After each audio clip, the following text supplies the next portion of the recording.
So back to the channel guys in yet another chess video, and today in this video I'm going to show you one of my game in which I blundered a lot, and this has to be one of my worst games, and I still managed to draw this game, and I played 4 brilliant moves in this game, not just one but 4 brilliant moves, and that's a really good thing for me. So in this game, I was playing with the black pieces, and opponent starts off with the queen pawn opening d4. I replied with knight to f6, and c4 is on the board, and now I played e6, knight to c3, and bishop to b4. And in case if you are asking, that this opening is known as the Nimzo Indian defense, and it is also a really solid and good opening for black. Anyways, after bishop to d2, I played d5, striking in the center. After c takes d5, I played knight takes d5, and after knight takes d5, I first played bishop takes d2 with a check, a Zuishan Zug move. And after queen takes on d2, I completed the trade with e takes on d5, completed the exchange. So in case if you are asking what a Zuishan Zug move is, a Zuishan Zug move in chess is an in-between move, and it happens when a player inserts an unexpected move in a series of normal moves. Anyways, after knight to f3, I played short castle, and after e3, I played bishop to f5. Bishop to e2 is on the board, and now I developed my knight on d7. And the reason I did this is that I never wanted to block my c pawn, so I played knight to d7 instead of the classical knight to c6 move. Anyways, opponent castled king side in this position, and now I pushed c5, and after a3 I pushed c4, and black has a slight advantage in this position. Part of the reason because black has more space on the queen side. Anyways, rook a to c1 is on the board, and now I played rook to c8. Opponent plays h3, and now I played h6. Opponent played queen to b4, targeting the b7 pawn, and now I played b6. Opponent plays rook to c3, and now I played rook to e8, because I thought that the rook on f8 was quite inactive. Anyways, after rook to e1, I played knight to f6, and the stockfish gives a minus 0.79 advantage for black in this position. Anyways, after knight to h4, the advantage is even more for black, and it will soon vanish in the endgame, as you might be seeing. So anyways, after bishop to h7, which was an inaccuracy, a better move was bishop to d7. Opponent retreated his knight to f3, and now I centralized my knight and also attacked the rook. So the rook went back to c1, rook c to c1, and now I pushed f5, which was a mistake, because it allows knight to e5, because the e5 I completely surrendered the control over the e5 square. Although the rook controls the square, my opponent's knight and pawn both control the square, e5 square, and the white knight is planted on that square, e5 square. So now I played queen to h4, and opponent plays rook to f1, and now I pushed f4. We have bishop to f3 is on the board, and now I played rook takes on e5, and it's also a good move, best move according to stockfish, because the knight was a headache for me. The knight on e5 was a headache for black, so it's better to give off your rook for a really strong knight. So that's what I did. After d takes on e5, I played knight to c5, and I blundered both my d5 and c4 pawns, and I completely lost my advantage. The stockfish gives plus 6.36 for white in this position.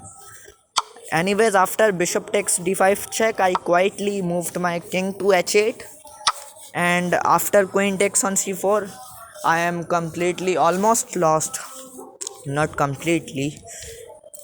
So I played bishop to d3, a weak fork, because even after I win the rook, I will be down 3 pawns to be precise. Let me count them.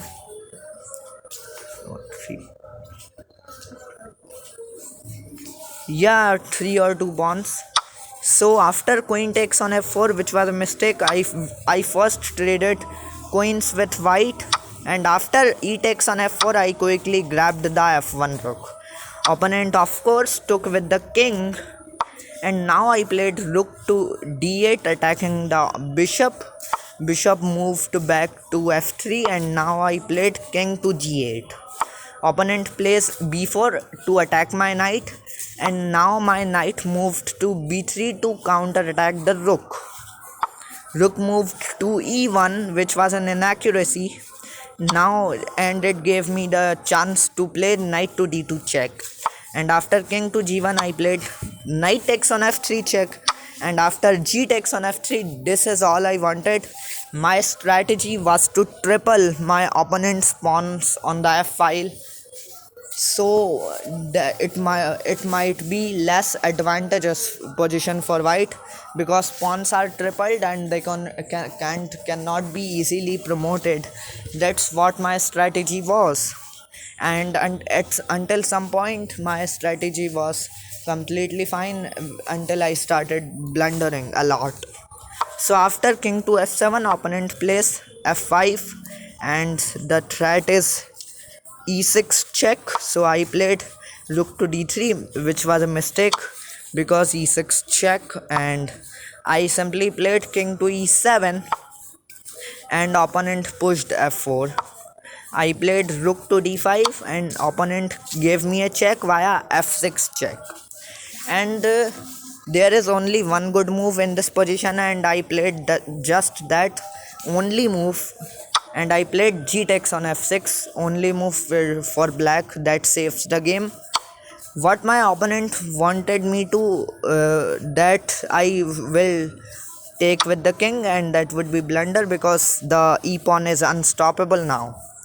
So that's why I took with the g pawn via g takes on f6, and after king to g2, which is finally played, I played f5. King to g3 is on the board, and now I played rook to d4, and I never surrendered control. I am not surrendering control of the d file, because it's very important. Anyways, after rook to e3, I played a5. Opponent pushed b5, and I played rook to d5.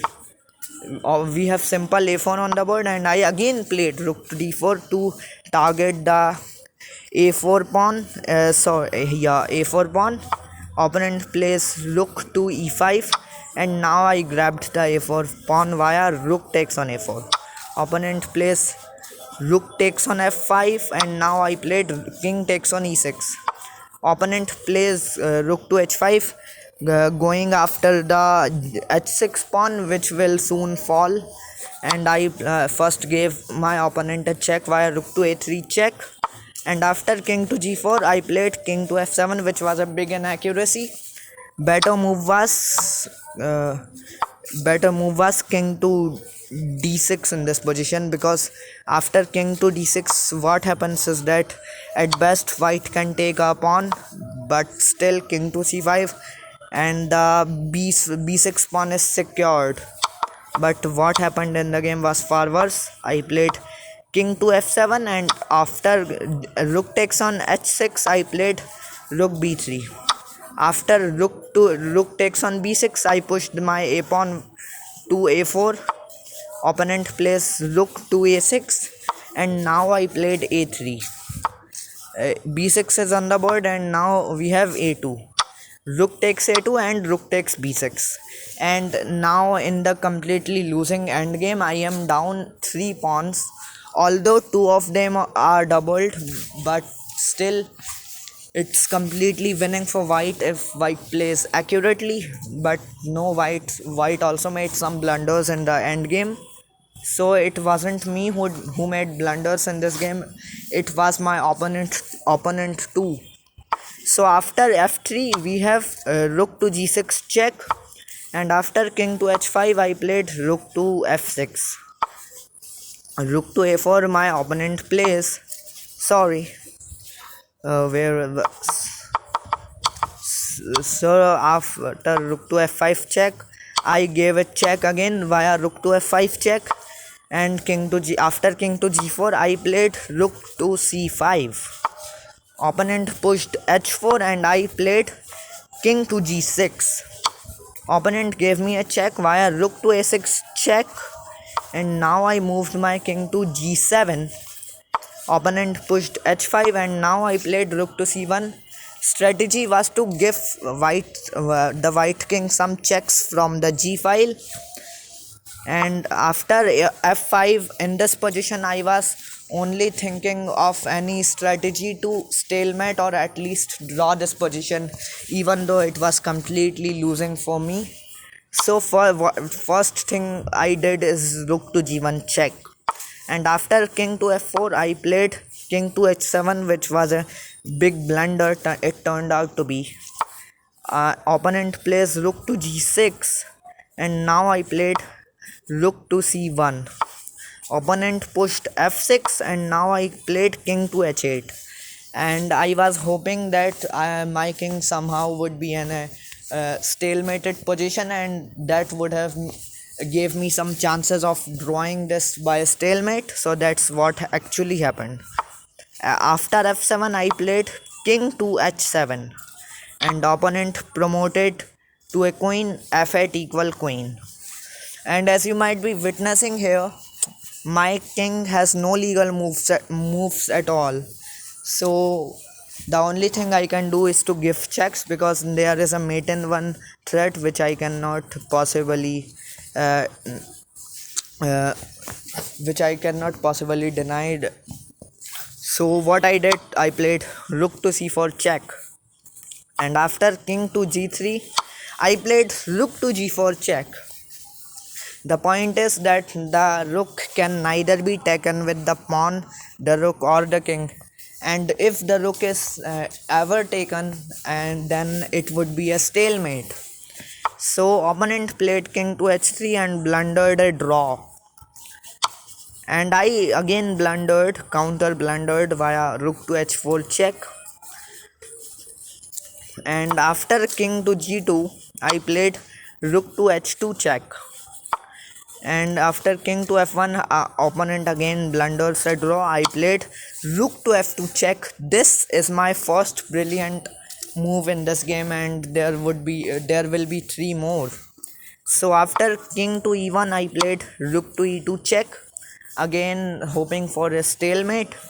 And after king to d1, here comes the second brilliant move via rook to d2 check. And after king to e1 I played, again I made a brilliant move, rook to e2 check. And after king to f1 I played the fourth and the last brilliant move, rook to f2 check. And after king to g1 I played rook to g2 check. And in this position my opponent was completely fed up with all my checks, and he chose to accept the rook sacrifice, and the game ended in a stalemate. So that's it for today, guys. In this game today in this video I showed you one of my game in which I made 4 brilliant moves, although I blundered a lot in this game. So this game would be a lesson for me to blunder less, and how to become better at endgame, rook endgame especially. And so that's it for today, guys. Thanks for watching, and I will see you in the next video.